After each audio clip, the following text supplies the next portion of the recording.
The jihadist manual behind the brutality that underpinned Islamic State has been revealed for the first time in new analysis of a 579-page text written by the ISIS ideologue Abu Abdullah al-Muhajir.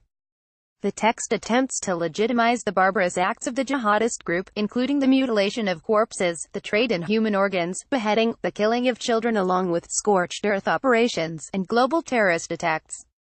After 2 years examining and transcribing the document, experts at the counter-extremist group Qiyam have completed a meticulous appraisal of the extremists' core textbook along with a robust theological rebuttal of its twisted interpretation of Islamic teachings.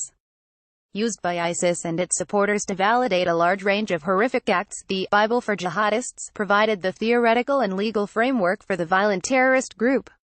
There is a startling lack of study and concern regarding this abhorrent and dangerous text in almost all Western and Arab scholarship, says the report. We hope to expose and deconstruct this unprepossessing yet deeply insidious and pernicious text. Known as the fiqh al-dima, or the jurisprudence of blood, the book is the key Salafi jihadist text.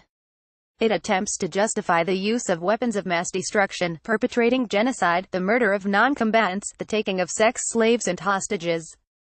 Researchers for Qiyam managed to acquire a copy of the manual online in 2015, after researchers spotted the fiqh al-dima being used to teach new recruits to ISIS's caliphate in Syria. Back then, Islamic State's self-styled caliphate encompassed vast swaths of Syria and Iraq, a population of up to 8 million.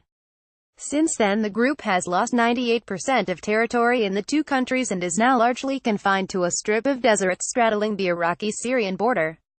The manual offers the group guidance on military retreat, with a chapter devoted to surrender versus fighting to the death that says jihadists should choose death instead of handing themselves over to the enemy.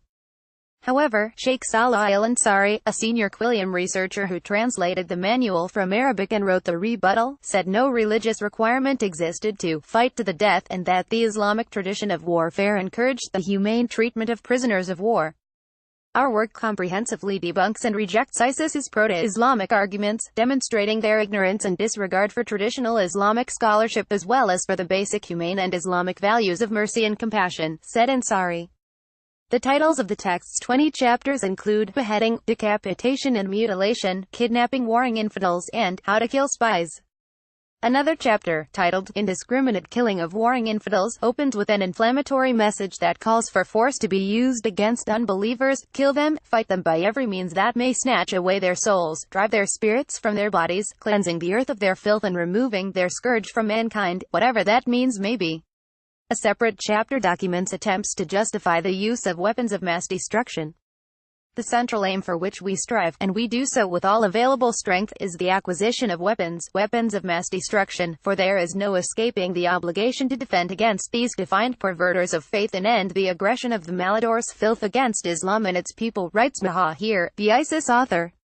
A vulnerable reader, who has no previous training in Islamic jurisprudence, might easily become seduced by this book. Sheikh Salah al-Ansari. Each point they makes is theological or rebutted by Qiyam using the Quran, Islamic teachings and reference to acts prohibited by Islamic warfare ethics and Islamic morality.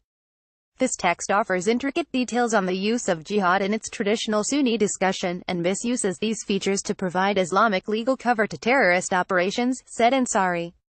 Among one of its central strands is the distinction between the lands of Islam and the lands of unbelief, kufr, and the notion that jihadists are entitled to fight the unbelievers. This entire binary construct is a later invention of Muslim theologians that is now obsolete, and so the justification of excommunication, takfir, and military attacks against civilians on this basis is completely absurd, says the Qiyam report.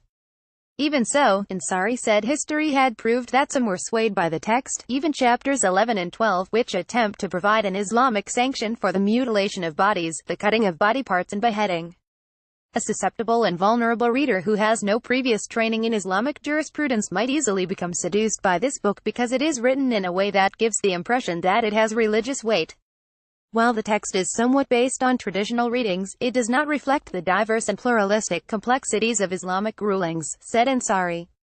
The jihadis' interpretation of jihad. The text has also been used by Al-Qaeda and Nigeria's militant Islamist group, Boko Haram, to justify and commit atrocities. Would have been core teachings to ISIS's 6,000 European Muslims who traveled to the Caliphate, of which about 850 were British. they would have been introduced to this book. It is their Bible, their most important text, said Ansari.